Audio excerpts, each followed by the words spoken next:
Bonjour, c'est Ursule encore.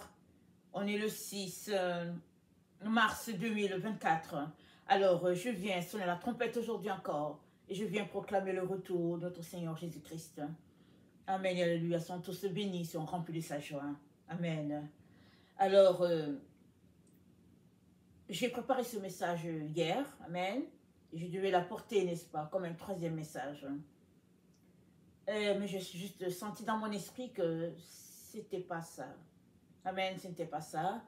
Alors, j'ai choisi tout simplement de le laisser de côté et je me suis occupée, n'est-ce pas, à lire ma Bible et puis les différentes Bibles que j'ai. Amen. Je me suis concentrée à autre chose. Et je bénis le Seigneur parce que je suis vraiment impressionnée par ce que Dieu fait. Amen. Aujourd'hui, il m'a donné un message et puis ça fait suite à celui-là. Amen. Ça fait suite à celui-là. Et ça, c'est parce que j'ai tout simplement senti, n'est-ce pas, que l'Esprit voulait tout simplement que je n'apporte pas le message hier. Voilà comment je peux l'apporter aujourd'hui. Amen. Avec beaucoup plus d'autres éléments, beaucoup d'éléments de lumière aussi. Et on bénit le Seigneur pour son amour, sa grâce et comment il nous dirige. Amen. Alors, la consommation des pécheurs a-t-elle déjà eu lieu? Amen. On sait tous que on est dans le temps de Daniel. Amen, on est dans le temps de Daniel. Alors, le temps de Daniel, ça dure combien de temps? Il y a des gens qui disent que ça dure 7 ans, il y a des gens qui disent que ça dure 14 ans. Mais Dieu est maître des temps, il est maître des circonstances. Alors, si on se rappelle bien, Daniel, ce qu'il faisait, à un moment donné, il s'est dit, mais tiens, les soi-disant sont épuisés. Comment se fait-il qu'on est encore ici à Babylone? Vous lirez ça dans Daniel 9. Alors, Daniel a pris le temps pour chercher la face de Dieu parce qu'il était troublé. Il ne comprenait pas pourquoi ils étaient encore là. Alors, il a pris le temps pour jeûner devant Dieu, pour demander pardon à Dieu pour ses péchés à lui et puis pardon pour les péchés de son peuple, n'est-ce pas? Alors, il a dit dans Daniel 9, par exemple, le verset 16, il a dit, Seigneur, selon ta grande miséricorde, que ta colère et ta fureur se détournent de ta ville, de Jérusalem, de ta montagne sainte, car à cause de nos péchés et des iniquités de nos pères, Jérusalem et ton temple sont en opprobre à tous ceux qui nous entourent. Maintenant donc, oh Dieu, écoute la prière, les supplications de ton serviteur. Et pour l'amour du Seigneur, fais briller ta face sur ton sanctuaire dévasté. Mon Dieu, prête l'oreille et écoute, ouvre les yeux et regarde nos ruines. Regarde la ville sur laquelle nos noms sont. Regarde la ville sur laquelle ton nom est invoqué. Car ce n'est pas à cause de notre justice que nous te présentons nos supplications.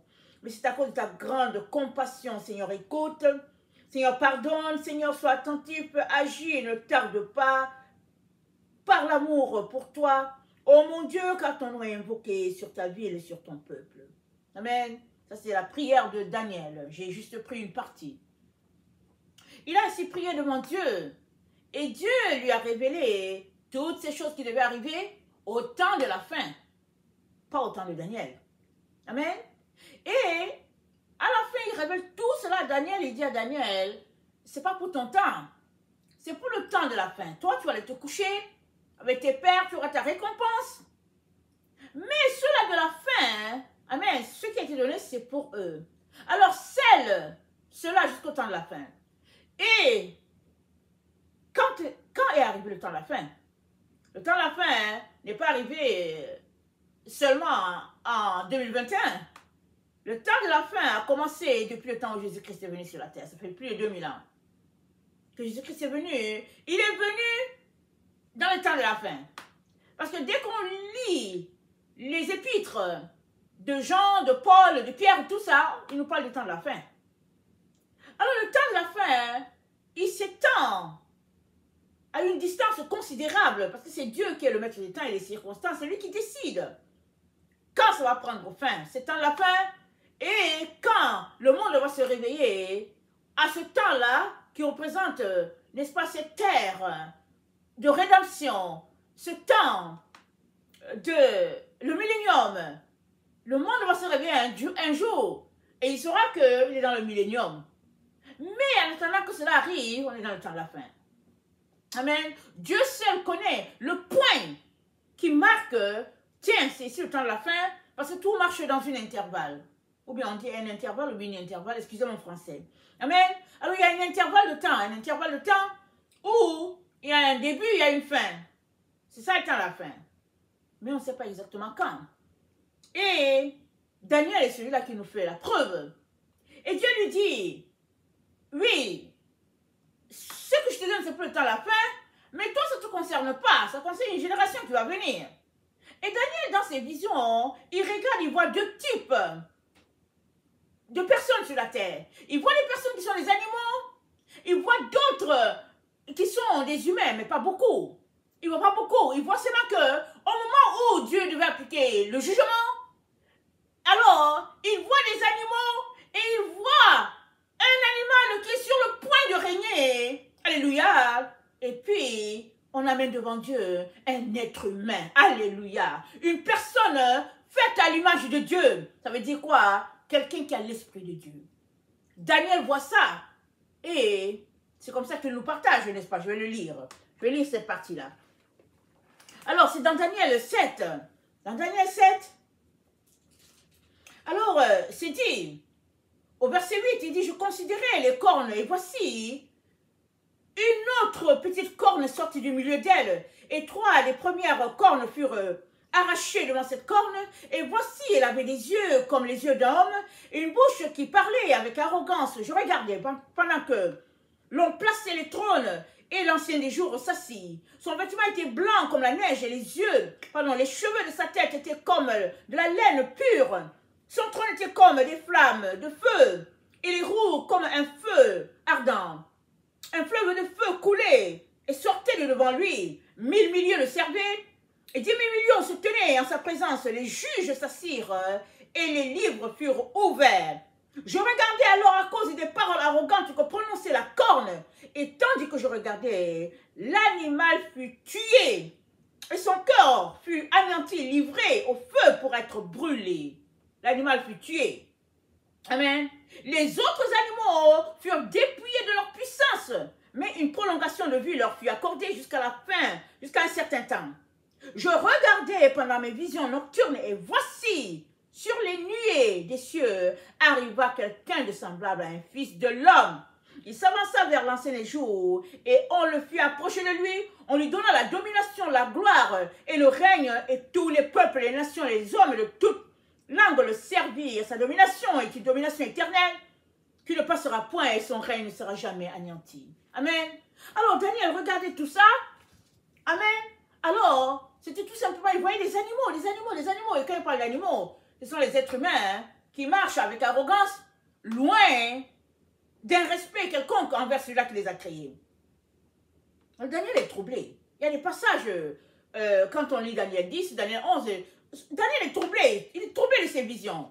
Souvent, hein, il est là, vraiment dans toute confusion, et puis, ben, voilà, c'est comme il ne veut pas se réveiller, mais il faut qu'il se réveille. Et quelque chose se passe. Il n'y a personne qui vient, il y a une personne qu'on amène devant Dieu qui ressemble à un humain. C'est-à-dire quoi? À la ressemblance de Dieu, c'est-à-dire quoi? Qui a l'esprit de Dieu, c'est-à-dire quoi? Qui marche dans l'amour. Voilà. Quelqu'un qui a la ressemblance de Dieu, c'est quelqu'un qui marche dans l'amour envers ses frères et sœurs. C'est quelqu'un qui marche dans l'amour envers Dieu. Parce que Jésus-Christ a dit quoi? Il a dit de ces deux-là, il n'y a pas un plus grand commandement. Tu aimeras le Seigneur ton Dieu de ton cœur, de ta pensée, de ta force, de ton âme. Tu aimeras ton prochain comme toi-même. De ces deux-là, il n'y a pas un plus grand commandement. Alors, quand on dit que tu es à la ressemblance de Dieu, ou bien que tu ressembles à un humain, ça veut dire qu'en toi, il y a un minimum d'amour pour ton Dieu et puis pour les autres. Alors, c'est ça que Daniel voit. Et nous sommes donc dans ce temps-là où les prophéties apportées par Daniel sont en train de se réaliser, lesquelles ont été scellées du temps de Daniel et ont été révélées du temps de l'apôtre Jean. Amen. Mais on ne sait pas exactement quand est la consommation des pécheurs, mais on sait qu'on est dans le temps de la consommation des pécheurs. Amen, on est dans ce temps-là. Alors, c'est dit dans Daniel 8, le verset 22, ça parle de la consommation des pécheurs. Et l'autre monde, c'est-à-dire que le temps du millénium, le temps du nouveau monde, commencera après la consommation des pécheurs. Mais quand est-ce que c'est? Amen. Quand? Alors, Daniel nous explique les choses, mais j'aimerais d'abord qu'on regarde c'est quoi la consommation. Amen. Alors, dans Daniel, je vais lire dans deux versions. Il y a la version du Louis II, et après on va lire dans la version Taube. Amen. Et puis ça va plus nous éclairer. Amen. Alors, dans la version du Louis II, c'est dit au verset 22, les 4 cornes qui se sont élevées pour remplacer cette corne brisée, ce sont 4 royaumes qui s'élèveront de cette nation, mais qui n'auront pas autant de force. À la fin de leur domination, lorsque les pécheurs seront consumés, il s'élèvera un roi impudent et artificieux. Sa puissance s'accroîtra, mais non pas sa propre force, il fera d'incroyables ravages. Il réussira dans toutes ses entreprises, il détruira les puissants et les peuples des saints. À cause de sa prospérité et du succès de ses ruses, il aura de l'arrogance dans le cœur, il fera périr beaucoup d'hommes qui vivaient paisiblement. Il s'élèvera contre le chef des chefs, mais il sera brisé sans l'effort d'aucune main. Et la vision des soirs et des matins dont il s'agit est véritable. Pour toi, tu es secrète cette vision, car elle se rapporte à des temps éloignés. Donc voilà, nous sommes informés que à la fin de leur domination, lorsque les pécheurs seront consumés, il s'élèvera un roi impudent. Alors quand on lit ça, on peut se dire, ah ok, il vient un temps où les pécheurs seront détruits, parce que consumés, c'est ça. Consumés, ça peut dire une finalité. C'est-à-dire quand les pécheurs seront, il n'y aura plus de pécheurs sur la terre, alors il va s'élever un roi impudent, on peut comprendre ça comme ça. Mais on peut aussi comprendre que quand ce temps-là va arriver et que les choses vont aller dans le sens des pécheurs, alors il va s'élever un roi qui est rempli des choses mystiques. Amen, on peut aussi le comprendre comme ça. Et toujours est-il que consommation, ça veut dire le point où quelque chose est complet. Amen. Le point où quelque chose a été finalisé. Ça veut dire un achèvement. Ça peut aussi dire action de détruire quelque chose progressivement ou complètement. Amen. C'est ça que ça peut dire. Consommation. Et un autre verset aussi qui parle de la consommation, ça peut aussi faire référence au mariage. Amen. Alors, mais ici on parle de la consommation des pécheurs. Amen. Et dans la version de Taube, voilà ce qui est dit. Dans la version Taube, au verset 22, 23, c'est dit, au terme de leur règne, quand les pervers auront mis le comble à leur perversité, il s'élèvera un roi impudent et expert en astuce. Sa puissance ira croissant, mais non par sa propre force. Il opérera des destructions prodigieuses. Il réussira dans ce qu'il entreprendra. Il détruira les puissants, c'est-à-dire le peuple des saints. Et à cause de son habileté, il assurera le succès de ses tromperies. Il se grandira dans son cœur. Et en pleine paix, détruira une multitude. Il s'élèvera contre le prince et les princes, mais il sera brisé sans l'intervention d'aucune main. Donc, dans la version Taube, on a plus de détails. Alors, on comprend que ce n'est pas que les pécheurs seront consumés, c'est-à-dire qu'ils ne vont plus exister. C'est-à-dire, on comprend qu'il n'y aura pas de destruction physique. Amen. Mais on comprend que ça veut dire que quand les pervers auront mis à leur comble la perversité. Amen. Alors, regardons autour de nous, qu'est-ce qui se passe dans notre monde. Alors, on s'arrête, on se dit, il n'y a pas plus perversion que ce qui se passe. Mais, on ne sait pas qu'est-ce qui arrive demain. Quand les enfants sont capables de dire à leurs parents, oh, je n'aime pas comment je suis venu, et puis les parents disent, allons-y, on va payer une chirurgie, et puis on va te donner notre sexe. Alors, on se dit, mais on est dans quel monde? Y a-t-il plus perversion que ça? Mais on n'a encore rien vu. On n'a encore rien vu. Mais à notre temps, c'est déjà perversion. c'est terrible, c'est à ne rien comprendre. Des parents sont là pour dire à l'enfant, mais au fait, tu es né comme ça. Tu n'es pas né une fille. Tu es né un garçon, tu ressembles à papa, et puis bon voilà, et puis donc voilà. Maintenant, si papa aussi était né un garçon et qu'il est devenu une fille, bon, les choses sont compliquées, n'est-ce pas? Du temps où mes enfants étaient encore un peu jeunes, et puis peut-être un peu plus début adolescence, ils me racontaient des histoires de leur feuilleton, et ils me disaient, non maman, au fait, ce monsieur-là, c'est une femme. Amen. Tout le monde le prend pour une femme, il a un nom de femme. Mais comme ces enfants ont grandi avec lui et puis qu'ils ont grandi et puis c'est leur papa, seuls les enfants doivent l'appeler papa. Mais tous les autres l'appellent avec un nom de femme parce que pour tous les autres c'est une femme, sauf pour les enfants qui les papas. J'écoutais mes enfants et puis je comprenais rien mais je leur disais toujours, éloignez-vous de cela. Et ils trouvaient ça drôle. Ils se disaient, ah, quand il fait ses séries, c'est une femme. Mais quand il avait ses enfants, c'est un homme. Vous voyez? C'est une autre génération. Eux, ils trouvaient ça drôle. Ils disent, bon, il est dans un autre rôle, voilà. Mais, en tant qu'enfant de Dieu, on est appelé à refuter tous les rôles qui sont là, que l'ennemi a pour nous, par-ci, par-là. On est appelé à les refuter. Et même à ne pas les regarder. Parce que c'est comme ça que la perversion gagne les cœurs. Petit à petit, et puis on se dit, mais bon, c'est pas grave. Voilà pourquoi Jésus-Christ a dit, par la bouche de ses serviteurs, que toute plaisanterie soit éloignée de vous. Aujourd'hui, il y a plein d'émissions en ligne où ce sont les enfants qui ont grandi dans l'église. Et ils sont là, ils passent le temps à faire la comédie avec les choses de l'église. Ils se font de l'argent, ils deviennent riches. Et les gens rient, les gens disent, oh mais oui, c'est vrai que le pasteur faisait ça. Oh oui, dans notre maison, c'est vrai, oh oui. Et pendant que vous êtes en train de dire, oh oui, à toutes ces singeries qu'il est en train de faire, vous êtes en train de participer à son abomination. Parce que Dieu a dit, pas de plaisanterie. Mais lui, il s'est trouvé un moyen de se faire de l'argent. Il s'est dit, ok, moi je vais me faire de l'argent. Alors je vais créer une émission de comédie. Et ma comédie sera centrée juste sur les choses de l'église. Et il fait sa comédie, et puis toi tu es assis là, tu ris, tu te marres. Lui, il prend son argent, toi tu participes à ses œuvres, et puis la perversité est jusqu'à ton niveau. Il est peut-être aux États-Unis, toi tu es assis quelque part aux Philippines, et puis tu ris sur ses bêtises, tu es assis au Sénégal, tu ris sur ses bêtises, tu participes aux œuvres des ténèbres.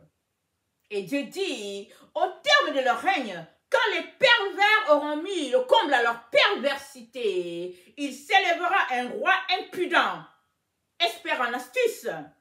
C'est dit, et il s'est dit quoi? Sa puissance va s'accroître dans les choses mystiques.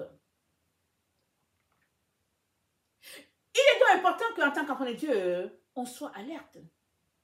Avant de dire tu vas rire, assure-toi que tu n'es pas en train de t'associer avec quelqu'un. C'est mieux que tes enfants te reconnaissent comme quelqu'un qui ne rit à rien, avec qui il n'y a pas de fun. Et après, quand viendra le moment pour eux de rencontrer Jésus, ils vont dire, ah oui, mon père, il ne riait pas n'importe quoi. Ma mère, elle ne riait pas n'importe quoi. Elle nous redressait toujours pour nous dire, non, tu ne ris pas avec eux. Parce que si tu ris avec la personne, tu participes à la perversion. C'est là qu'il faut aller, mes frères et sœurs.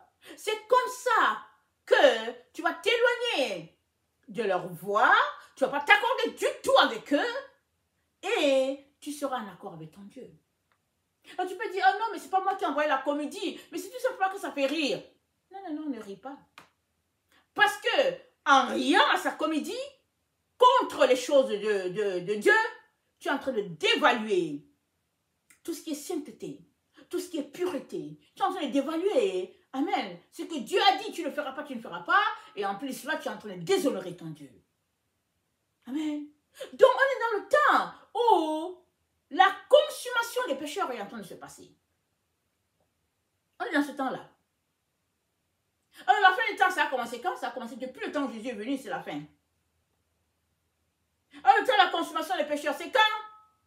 Dieu seul peut dire, la consommation des pécheurs a commencé à cet endroit et ça va finir là. C'est Dieu seul qui peut le dire. Dans Daniel 7,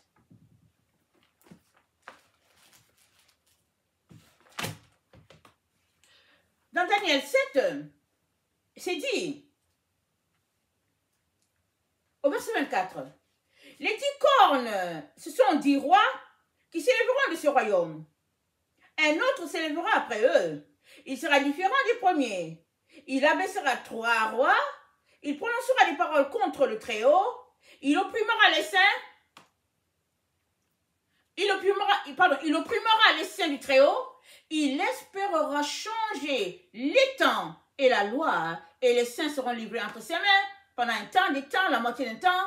Puis viendra le jugement. Et on lui ôtera sa domination, qui sera détruite et anéantie pour jamais. Le règne, la domination et la grandeur de tous les royaumes qui sont sous les cieux sera donné au peuple des saints du Très-Haut. Son règne est un règne éternel et tous les dominateurs le serviront et lui obéiront. Amen, c'est dit quoi? Le règne et la domination sera donné au peuple des saints. Par qui? Par Dieu. Amen, par Dieu.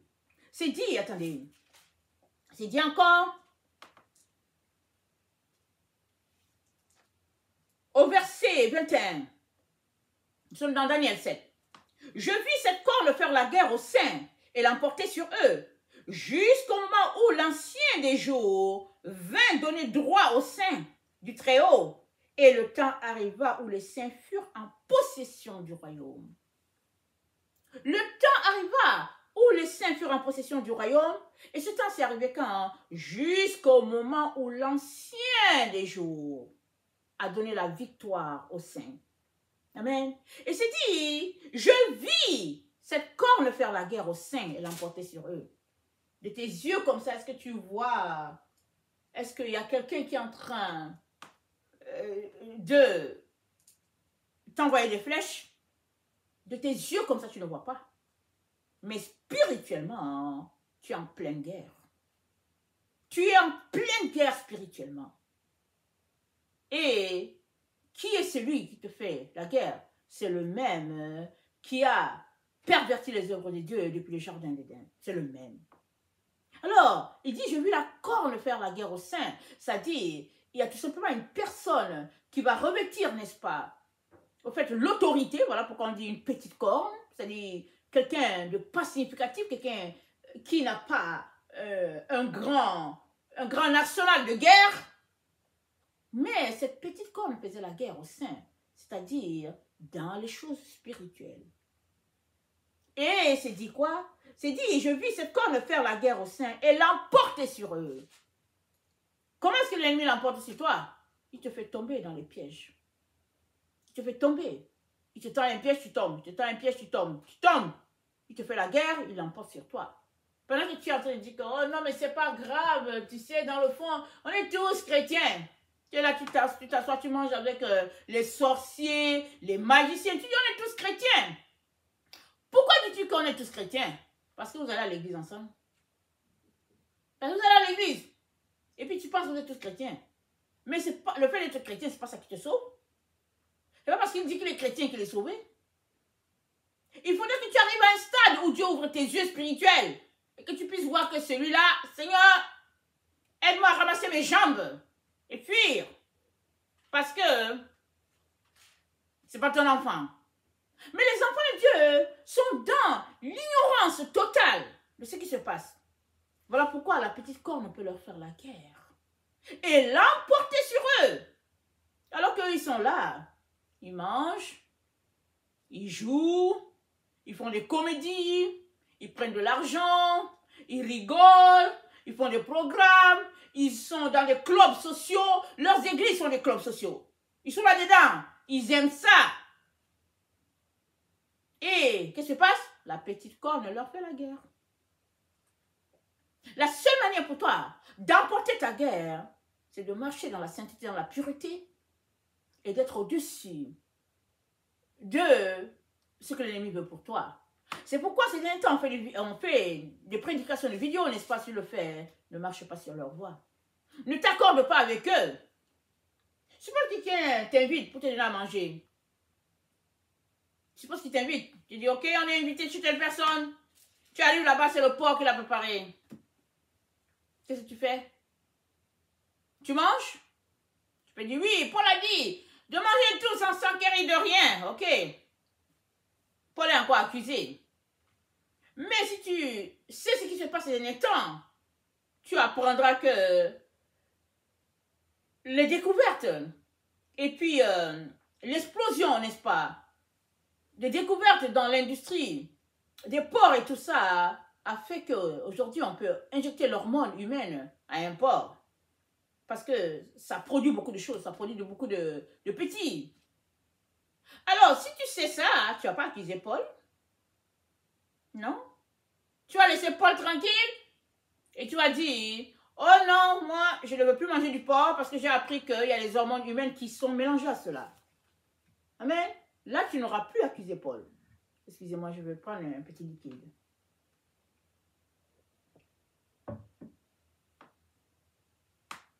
Souvent, la gorge est sèche. Alors, ce qui fait que tu viens de t'accorder. Tu allais manger le porc. Et puis, ben voilà. Et pour avoir la conscience tranquille, tu accuses Paul. Mais, quand tu choisiras de ne plus accuser Paul, de te regarder toi-même, dans ce que Dieu veut pour toi, les choses vont changer pour toi. Mais tant aussi longtemps que tu accuses Paul, ça veut dire que tu n'es pas responsable. Il n'y aura rien de changé en toi. Amen. Rien ne changera.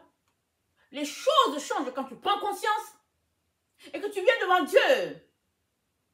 Amen. Dans ta petitesse, dire à Dieu, papa, aujourd'hui encore, je suis passé à côté. Je n'ai pas fait ce que tu attendais de moi. Aide-moi. Il va t'aider. Il va t'aider. Amen. Ou bien on t'invite. Tu t'en vas. C'est pas du porc. C'est ce que tu aimes manger. Du pain à l'olive et puis voilà, tout ce qui est peut-être vegan, je sais pas, ou végétarien, je sais pas, exemple, tu t'en vas. Tu es content et puis vous mangez ensemble, tout est bien. Mais la personne, elle n'est pas chrétienne. Elle ne connaît même pas le Seigneur. Elle joue aux chrétiens. Tu es un agent du diable. Vas-tu accuser Paul? Tu vas dire, oh oui, on était en communauté, c'était bien. Mais tu viens de manger avec un sorcier. Tu as dit quoi? Tu viens de t'accorder à lui. Et puis, tu ne sais pas pourquoi il t'a invité. Hein? Tu ne sais pas. Il y a des gens qui, avant de t'inviter, ils ont déjà fait leur prière contre toi. Tu t'en vas, tu manges. Ben voilà. Pour quelle cause as-tu mangé? Seul Dieu peut te révéler. Pourquoi ils t'ont invité? Amen. Seul Dieu peut te révéler.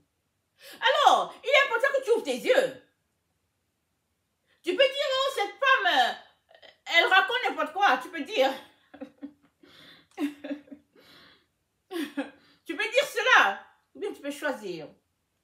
Tu peux accepter ce que je te dis. Pour dire, tiens, je vais réfléchir à ce qu'elle est en train de dire. Et les choses changeront pour toi. Avant de t'accorder avec quelqu'un, assure-toi que tu n'es pas en train de tomber dans un piège. Pourquoi je dis tout cela? Parce que c'est le monde dans lequel on est. Tu ne sais pas qui est qui. Il n'y a que Dieu qui va te dire, mange pas, touche pas. Il n'y a que Dieu. Notre monde s'enfonce de plus en plus et chaque jour davantage. Et seule ta relation avec Dieu te viendra au secours. Dieu sera ton aide. Parce que tu ne peux pas faire confiance à la personne qui est juste à côté de toi. Tu ne peux pas faire confiance. Ce n'est pas moi qui le dis, c'est Jésus qui l'a dit. Il a dit, de deux personnes qui seront sur le lit, l'un sera pris, l'autre sera laissé. De deux femmes qui moudront ensemble, l'une sera prise, l'autre laissée. De deux personnes qui seront au champ, l'un sera pris, l'autre laissé. Question de dire que c'est pas parce que vous êtes en train de faire une activité ensemble, que vous êtes unis ensemble, que vous allez vraiment continuer de marcher ensemble. Il dit, l'un sera pris, c'est-à-dire ôté de la terre, et l'autre sera laissé pour accomplir les œuvres de Dieu, le plan de Dieu. Pour nous tromper, l'ennemi a dit, l'un sera pris, c'est-à-dire il y aura un enlèvement, il va partir, et les méchants vont rester sur la terre. Stratégie de l'ennemi pour nous voler ce que Dieu nous a donné. Dieu nous a donné la terre, c'est à nous d'en prendre soin, c'est à nous de la posséder. Amen. De rendre cette terre pure, saine, comme Dieu l'a pensé. Amen. Dès son origine. Alléluia, amen. On va le faire, n'est-ce pas? Par la grâce de Dieu, on va le faire. Amen. Alors, nous sommes donc dans ce temps-là où la consommation des pécheurs est en train de se faire. Amen. Elle est en train de se faire. Alors, le point culminant, n'est-ce pas, est arrivé en 2023. Amen. 2023, on est dans le point culminant, n'est-ce pas? Et pourquoi je reviens là-dessus? C'est parce qu'il est très important qu'on sache ce que Dieu est en train de faire sur la terre. Alors, on a des passages qui sont écrits et la parole de Dieu ne ment pas. Mais la compréhension qu'on a souvent des choses n'est pas celle-là que Dieu veut qu'on comprenne. En tant qu'enfant de Dieu, je ne sais pas pour vous, mais en tant qu'enfant de Dieu qui est né dans l'église et puis qui a grandi dedans, souvent on pense que les choses iront du tic au tac. Bon, voilà ce que Dieu a dit, il va le faire descendre. Il va faire descendre l'échelle et puis bon, voilà, les choses vont se passer comme ça. Mais malheureusement, très très souvent, Dieu va attendre que toi, tu poses le pas et lui, il va faire le second. Pourquoi? Parce qu'il a déjà tout accompli par son Fils Jésus. Jésus est déjà venu, Jésus a déjà tout accompli. Maintenant, c'est à toi et à moi de marcher dans ce que Jésus-Christ a fait. Et Dieu nous a donné une volonté. C'est à nous de décider. Alors, nous sommes informés qu'il y a un roi impudent qui va s'élever. Il sera expert en astuces. Et quand tu vas regarder la définition, c'est-à-dire, il sera expert en sorcellerie, en magie, en mensonge, en confondant les gens. Toutes sortes de situations obscures. Ce roi-là sera dedans. Il va s'élever quand? Au moment de la consommation des pécheurs. Alors, tu peux rester pour subir, pour dire, ok, moi je ne sais pas où est le roi, je ne le vois pas, et puis, bon, c'est pas grave. Écoute, la Bible dit, il ne faut pas soupçonner. C'est ça que les enfants de Dieu font. Quand ils ne veulent pas faire ce que Dieu dit, ils te disent, la Bible dit de ne pas soupçonner, la Bible dit de ne pas juger. C'est ça qu'ils disent. Moi, je grandis comme ça. Amen. Dans ma jeune vie adulte, n'est-ce pas?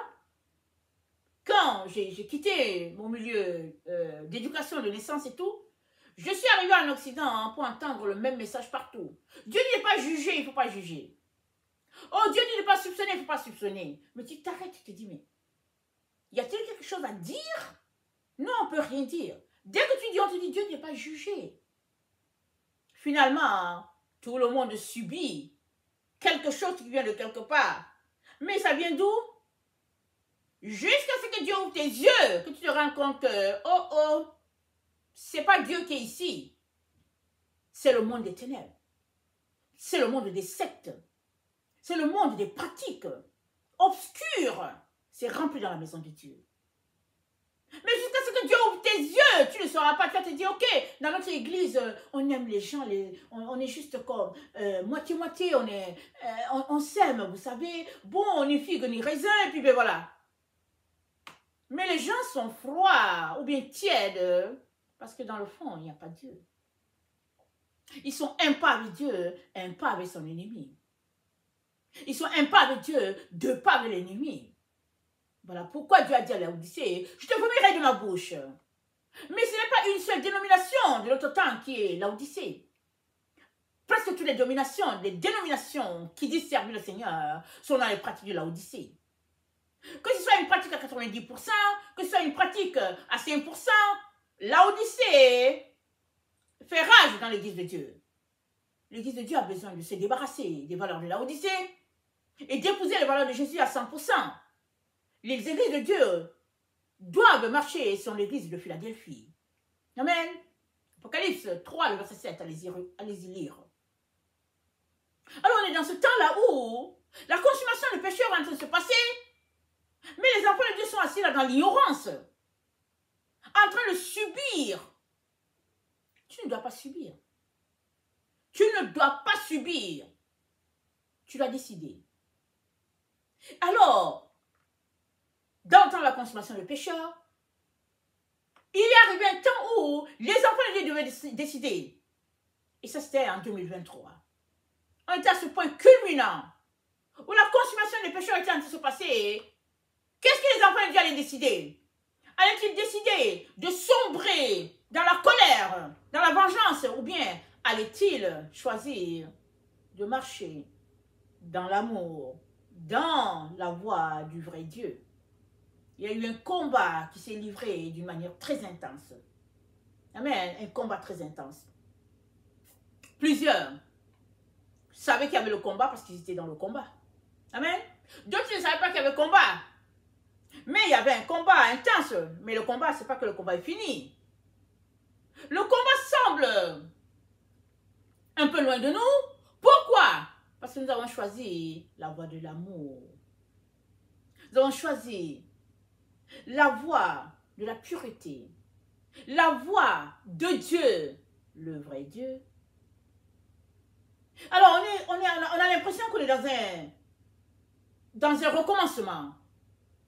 Mais au fait, c'est parce que on était tous sur le Y, n'est-ce pas? Je vous ai partagé comment un jour j'étais en train de prier et le Seigneur me présente un Y. Et le Y, je regarde le Y et le Y se couche. Il se couche et ça fait deux chemins. Ça commence par la voie, c'est le X, c'est tout le monde marche, je suis Jésus. À un moment donné, à droite, ça prend la direction, c'est écrit Marie. Et l'autre, ça prend la voie, c'est écrit fils de perdition. Amen. Alors c'est comme ça que ça se divise. Alors, il fallait choisir. Mais quand Dieu donne quelque chose, tu vois la vision, tu te dis, ok, c'est une vision du moment. Mais quand Dieu a donné cela, je pense peut-être qu'il avait donné peut-être en octobre ou bien en septembre 2023, il était en train de dire, amen, à ceux-là qui l'écoutaient, que la voie qu'on devait prendre, c'était la voie où se trouvait Marie. Nous savons que Marie, c'est l'exemple, n'est-ce pas? Une femme qui a marché dans la chasteté, dans la pureté, et puis qui a reçu de Dieu le don pour l'humanité. Alors, on était appelé à prendre la voie qui est la voie de Marie et laisser de côté l'autre voie qui est la voie là où il y a les combats intenses. Amen. Et ce n'est que comme ça que la consommation des pécheurs aurait le reflet de la lumière de Dieu pour toi. Mais pour l'autre qui aura choisi l'autre voie, la consommation des pécheurs aura le reflet de ce roi impudent et artificieux. Amen. Maintenant, tu peux dire, mais où est le roi? Souvent on dit, oh non, mais c'est tel président, oh non, mais c'est telle personne, mais c'est telle personne. Mais Dieu parle ici du roi spirituel. Celui-là qui règne sur ton cœur. Et qui est-il? Soit le roi spirituel qui règne sur ton cœur, c'est Jésus, soit c'est son adversaire. Donc, c'est chacun qui décide. Amen. C'est chacun qui décide. Et le Seigneur nous encourage ces derniers temps à choisir, à aller dans la voie où il faudrait éviter les erreurs des humains. Amen. Les humains sont dans une autre phase. Certains trouvent que leur corps n'est pas convenable. Ils envoient une coupe par-ci, une coupe par-là. D'autres trouvent que bon, leur nez n'est pas trop beau. Ils s'envoient une colle à notre nez. D'autres maintenant disent que non, au fait, ils n'auraient pas aimé être une femme, ils auraient aimé être un garçon. Et puis ils se mettent des hormones partout. Voilà le temps dans lequel on est. Et du temps où je vais souvent faire des tresses, je faisais souvent des tresses, n'est-ce pas? Et puis je mettais aussi quelquefois des postiches. Et le Seigneur m'a dit, il faut enlever tout ça. Ce sont des déchets. Moi je disais, non mais c'est pas grave, c'est pas tellement... Le Seigneur dit, faut enlever. Alors quand j'ai fini par obéir, le Seigneur m'a parlé. Il m'a dit, que tu coupes ton corps, ou bien que tu mettes les postiches, les mèches, tout cela c'est du déguisement, hein? C'est le même panier. Toi tu peux dire, oh non, je mets juste un peu d'ongles, c'est pas grave, j'ai acheté les ongles à Dolorama, je les ai achetés juste à $1, c'est pas grave. Le Seigneur dit, c'est aussi grave que la personne qui allait couper une partie de son corps pour dire, je n'aime pas cette partie. C'est du tabac, le même tabac, la même pipe, même chapeau, c'est la même chose. Qu'est-ce que Dieu est en train de pointer ici? Il est en train de pointer la pensée qui dit quelque chose à ce que Dieu a fait. Alors si Dieu a décidé de te donner un corps brun comme le mien, alléluia, béni soit le Seigneur, le plus beau des corps. Mais si pour toi, c'est plutôt à tendance pêche, alléluia, loue le Seigneur, parce que c'est rose. Amen. Moi j'ai du brun, toi tu as du rose, alléluia, on est content, on est les enfants de Dieu. Amen. C'est la gloire de Dieu. Ce n'est pas la couleur de ta peau qui va faire que tu auras plus d'onction de Dieu ou pas. Amen. Paul a dit que s'il y a quelqu'un qui veut se vanter, qu'il se vante de connaître Jésus. Pas qu'il se vante d'avoir une peau brune ou bien une peau rosâtre. Mais non. Tout cela pour dire que on est dans le temps où nous devons gérer nos pensées. Les amener captives à l'obéissance de la croix, tel que dit dans 2 Corinthiens 5, le verset... Pardon, 2 Corinthiens 10, le verset 5. Attendez, je vais lire. J'ai tendance à les inverser. Je pense que c'est 2 Corinthiens 5, le verset 10, peut-être, mais je vais d'abord lire, pour m'assurer que je ne vous donne pas une mauvaise référence.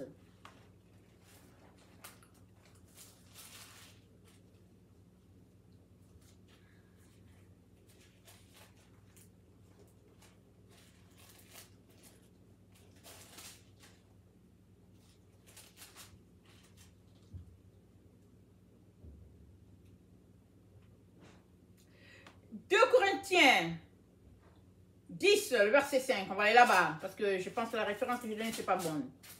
2 Corinthiens 10, le verset 5. Nous renversons les raisonnements et toute hauteur qui s'élève contre la connaissance de Dieu, et nous amenons toute pensée captive à l'obéissance de Christ. Nous sommes aussi prêts à punir toute désobéissance lorsque votre obéissance sera complète. Nous sommes prêts à punir toute désobéissance. Nous amenons nos pensées captives à l'obéissance de la croix. Voilà ce que le Seigneur nous demande dans les temps dans lesquels nous sommes. Pour que nous ne puissions pas nous retrouver sur la voie du roi astucieux. Amen. Alors, nous sommes appelés à gérer nos pensées, à gérer nos paroles, nos actions, nos regards, amen, notre écoute, de telle sorte que l'amour de Christ puisse se refléter sur nous, peu importe l'endroit que nous sommes, que ce soit physique, que ce soit de façon par les antennes, peu importe. On est appelé à être le reflet de Christ, peu importe l'endroit où nous sommes. On est appelé à être cette lumière qui brille. Amen. De telle sorte que nous devenions contagieux. Amen. Vraiment une véritable contagion. Amen. Et que la paix de Christ qui règne dans ton cœur puisse être contaminée à quelqu'un d'autre à distance. Amen. Même s'il ne te voit pas, le simple fait qu'il t'écoute et il reçoive la paix de Dieu. Amen. Parce que c'est comme ça que la terre sera remplie de la connaissance de la gloire de Dieu, comme le fond de la mer, alors que les enfants de Dieu se sanctifient, se purifient et choisissent la voie de la vérité, la voie de la lumière. Amen. De telle sorte que les effets du roi astucieux n'auront pas effet sur toi. Mais qui est ce roi artificieux ou bien astucieux? Qui est-il? Amen. C'est à cela que je viens, n'est-ce pas? Parce que on sait qu'on a lu dans Daniel, n'est-ce pas, qu'il s'élèvera un roi artificieux. Oh non, on s'arrête, on dit, mais le roi est où? Ah oui, mais c'est tel président. Ah non, mais c'est tel roi. Oh non, mais c'est celui. Oh, mais non, il est plutôt là. Amen. Mais qu'est-ce que les gens ont dit de notre Seigneur Jésus? Ils ont dit, c'est le roi des Juifs. C'est le roi des Juifs. Alors clouez-le. Parce que c'est le roi des Juifs. Pilate lui dit, est-ce que tu es roi? Il dit, je le suis. Je le suis. Je suis venu sur cette terre pour un témoignage à la vérité. C'est ça que Jésus-Christ leur a dit. Je suis roi. Mais les gens ne savaient pas qu'il était roi. Les gens se moquaient de lui. Ils disaient, il a dit qu'il est le roi des Juifs. C'est pourquoi ils se moquaient de lui. Mais en réalité, Jésus était roi. Ceux-là qui avaient reçu la révélation, le respectaient, l'adoraient, l'honoraient, parce qu'ils savaient qu'il était le véritable Rabouni. Il était le véritable maître. Ils le savaient. Mais ceux qui ne le savaient pas, le ridiculisaient. Alors, le roi artificieux, il est sur la terre. C'est un roi spirituel. C'est un roi spirituel. C'est dit au terme de leur règne, je suis dans Daniel 8, le verset 23. Au terme de leur règne, quand les pervers auront mis leur comble à leur perversité, il s'élèvera un roi impudent et expert en astuce. Sa puissance ira croissant, mais non par sa propre force. Pourquoi ce ne sera pas par sa force? Parce que ce sera par les forces mystiques. La sorcellerie. De tous les côtés, de tous les bords. De tous les côtés, de tous les bords. Sorcellerie en Amazonie, en Europe, en Amérique du Nord, en Afrique, en Asie, partout sur la terre. Toutes sortes de sorcellerie. Toutes sortes de pratiques nébuleuses. Pourquoi? Parce que il est roi. Il est roi du monde de ténèbres. Mais seuls, ceux-là qui sont conscients qu'il y a un roi astucieux, ils vont faire attention. Ils vont dire, ok, on est dans le temps où il faut faire attention, il ne faudrait pas s'accorder. Donc, je fais attention. Mais ceux qui ne sont pas conscients vont dire, ok, c'est pas grave, moi je mange, je n'ai pas de problème. Oh non, mais c'est pas grave, je vais écouter tel film et puis tu ne sais même pas à côté de qui tu es assis. Mais quand on sait que les temps sont délicats, on fait très très attention. On dit, ah, il y a un roi qui règne. Alors ceux qui savaient que Jésus-Christ était le roi, ils l'honoraient, pas à peu près. Ils l'écoutaient, ils le suivaient parce qu'ils voulaient tirer le maximum de lui. Alors tous ceux-là qui savent que le roi astucieux est sur la terre, mais ils vont fuir. Ils vont fuir toutes les choses ténébreuses. Ils ne vont pas rester à côté. Amen. Alors, pendant qu'on est là en train de dire qu'on attend tel roi, tel président, le roi astucieux est en train de régner. Il règne très bien. Mais c'est dit quoi? Les gens n'attendent pas le roi. Donc, ils sont dans l'ignorance. Ils ne savent rien. Le roi règne. Le roi règne.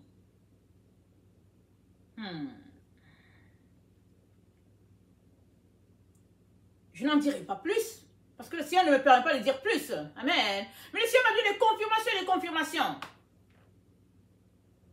Et il n'y a pas longtemps, il m'a dit... Attends, comment il a dit? Attendez. Je vais prononcer le mot qu'il a donné. Parce que souvent, il prononce un mot et puis tu te dis, ah, tu répètes le mot, tu te dis, bon, ça ne vient pas de moi parce que je ne connais même pas le mot. Mais celui-là, attendez, je vais lire. Ce jour-là, je n'étais pas avec mon calepin, j'avais mon cahier de prédication et l'Esprit s'est mis à me parler. Amen. L'Esprit s'est mis à me parler et puis il m'a dit quelque chose. Bon, on s'en va trop loin. On espère qu'on va retrouver la référence. Bon, on dirait que je me perds plus encore. Bon, je n'arrive pas à trouver. Mais, attendez. Il faut que je trouve exactement la phrase du Seigneur.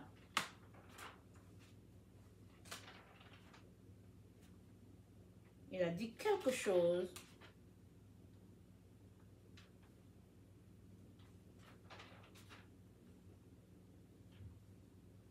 Ah voilà, je n'ai pas retrouvé, mais la phrase m'est venue. Il m'a dit, c'est le temps où le roi défectueux est en train de régner. Il dit, le roi défectueux est en train de régner. Quand quelque chose est défectueux, c'est quoi? C'est quelque chose qui est gâté. Amen. Si vous avez écouté les derniers messages que j'ai donnés, n'est-ce pas? On sait qu'à la création, il y a eu quelque chose de défectueux. C'est pourquoi on vit tout ce qu'on vit. Alors il dit, le roi défectueux est en train de régner. Mais la question, elle demeure pour tout un chacun, à tous les jours. Quand tu te réveilles, tu t'accordes avec le roi défectueux ou bien tu t'accordes avec le vrai roi? Avec qui t'accordes-tu? Le vrai roi est venu, il est mort sur le bois du calvaire pour nous. Il nous a tout donné. Son sang, son eau, son souffle, sa vie, tout il nous a donné. Et il nous a revêtus de l'habit royal. Le roi défectueux, il est là, il envoie juste des intimidations, des mensonges, des situations terribles sur la terre, où la nature prend un coup, et où tout est tendance de destruction. Et Jésus-Christ l'a dit. Il a dit, les gens disent, mais ça s'est passé quand? Il dit, vous entendez parler de guerre, de bruit de guerre, et puis il dit, mais que ça ne vous trouble pas. Ce ne sera pas encore la fin. Un peuple s'élèvera contre tel et tel, ce ne sera pas encore la fin. Mais il y a une bonne nouvelle. Amen. La bonne nouvelle, c'est que on est dans le temps de la consommation des pécheurs. Et toi, tu peux décider d'arrêter tous les effets des contractions. Parce que les contractions de la femme, ça vient, n'est-ce pas, pour annoncer que le bébé arrive. Et Isaïe nous dit, on va dans Isaïe 66. Je n'avais pas préparé le texte, mais je pense que c'est là.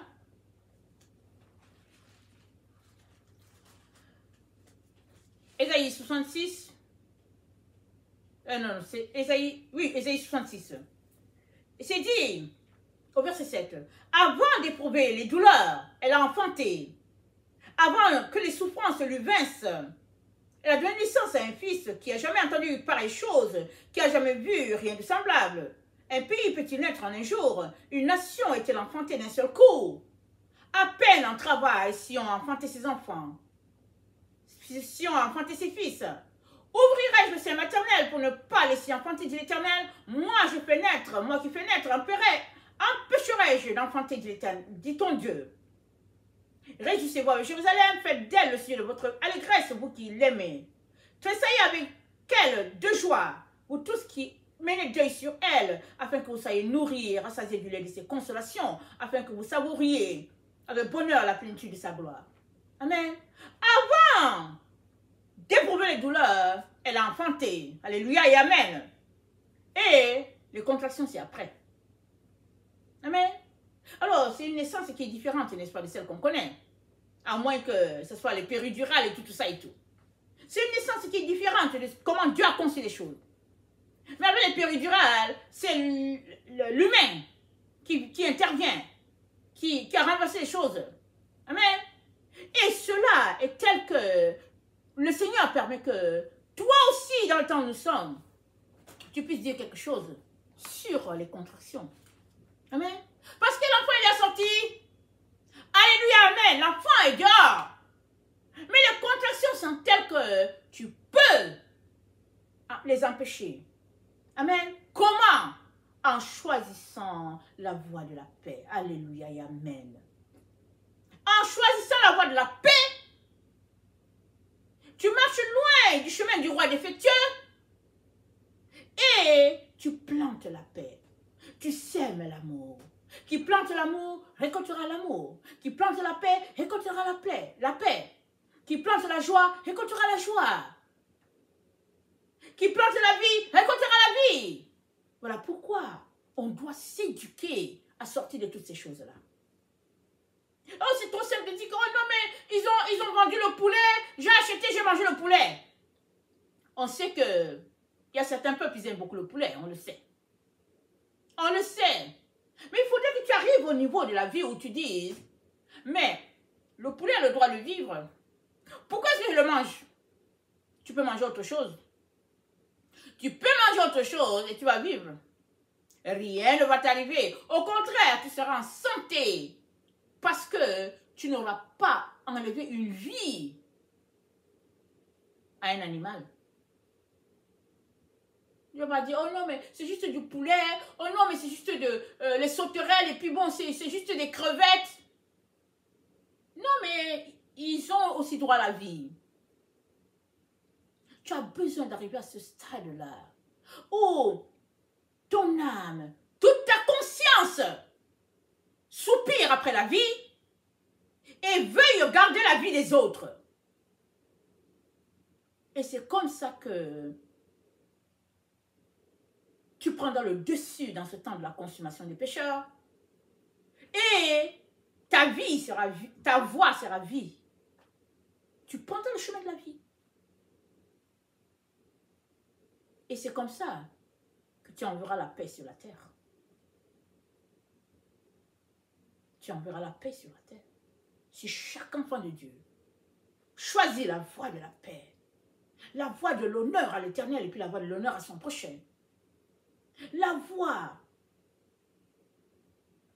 qui ne recherche pas les querelles, la voie de la tranquillité, la voie du respect, la voie des pensées saines, pures, la voie où les paroles sont agréables, la voie où c'est la justice, c'est l'amour. Si chaque enfant de Dieu choisit cette voie-là, on va se retrouver dans un temps de paix extraordinaire sur la terre. Et le roi astucieux aura perdu son pouvoir. Rappelons-nous, Proverbe 14, verset 22, « Quand le peuple est nombreux, le roi règne. » Je vais lire pour m'assurer que j'ai la bonne référence, ok? Et comme vous me voyez, je m'en vais pour finir, pour conclure, n'est-ce pas? Proverbe 14. Proverbe 14, le verset 22. On va voir si c'est ça la référence. C'est le verset 28. On va commencer au 27. La crainte de l'Éternel est une source de vie pour détourner des pièges de la mort. Quand le peuple est nombreux, c'est la gloire du roi. Quand le peuple manque, c'est la ruine du prince. On va juste ruiner le roi astucieux quand on va manquer à son appel. Il va faire l'appel. Eugénie. Eugénie n'est pas là. Elle a changé de camp. Pedro n'est pas là. Pedro a changé de camp. Il est de l'autre côté. Luc, il n'est plus là. Il est passé de l'autre côté. Il est du côté, là où il y a la femme, là où il y a Marie, il est parti là-bas, sur l'autre chemin. Le chemin où tout est paix. Le chemin où la femme a enfanté. Et elle a enfanté pour rassembler tous les enfants de Dieu. Voilà la voie que le Seigneur a pour toi. Et aujourd'hui, il t'invite à prendre position sur ce chemin-là, afin que la gloire du Dieu très haut puisse rayonner sur toi et que tu puisses être contagieux pour les autres. Amen. Que le Seigneur bénisse sa parole. Maranatha. Jésus revient. Alléluia. Célébrons cela. Amen.